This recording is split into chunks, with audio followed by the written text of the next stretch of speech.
This is The Process Shot. I'm Michael. I've got something to say, and it's mostly because I've seen Trancers, a cyberpunk action movie from 1984 directed by Charles Band. Initially set in the 23rd century, it follows Jack Death, a retired police trooper whose specialty has been in hunting down Trancers, who were once weak-willed people but have been brainwashed into mindless zombie-like killers. Their master of sorts, a psychic criminal named Whistler, has escaped into the past through his ancestral bloodline, with his consciousness finding its way to mid-80s Los Angeles, within which he begins to cut down the ancestry of the leaders of the future and prevent their existence. And so Jack is also sent back in time this way, and with the help of a girlfriend of his ancestral self, he must not only track down Whistler and those that he has made into Trancers, but protect the remaining ancestors of the future's leaders, wherever they may be.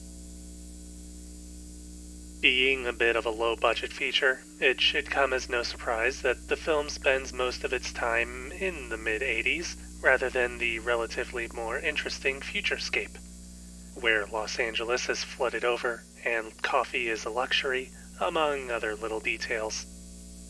While there's a decent amount of world building here and there, the story chooses to use this point in time to set up and justify the time travel elements, and once it hops back in time, it sticks primarily to the contemporary decade and its neo-noir action.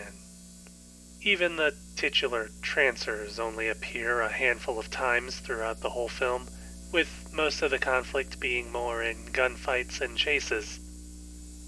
Even so, I think the movie does still have a number of strengths even without those futuristic elements, such as the fish-out-of-water scenario with Jack, and even the ongoing fight between him and Whistler's past selves. There are a few contrivances scattered around, especially when it comes to that fight, and rushing story beats to get to the next plot point.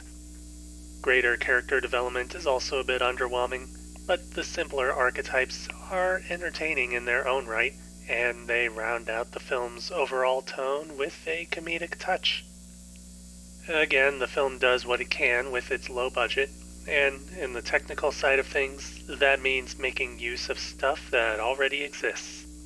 In this case, it's the streets of Los Angeles and a handful of buildings, with set pieces generally reserved for any location that is bathed in neon lighting. The art design in these places is actually pretty neat, and certainly adds to the movie's greater appeal, but it's a bit of a case of style over substance in the end.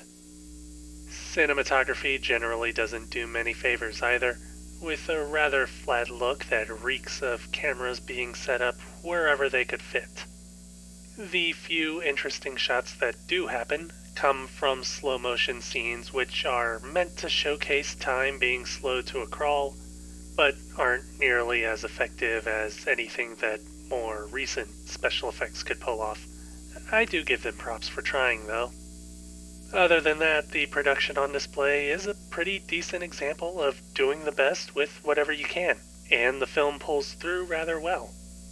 Its strengths really do lie more in whatever's going on within the story and how the characters deal with it, and being able to make up for its lack of production value with a clear sense of direction and a whole lot of fun in the premise and its execution, even if the flaws do keep the rest from being truly remarkable.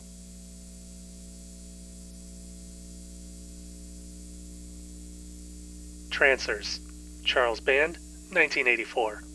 3.5 stars. I'd go ahead and recommend it.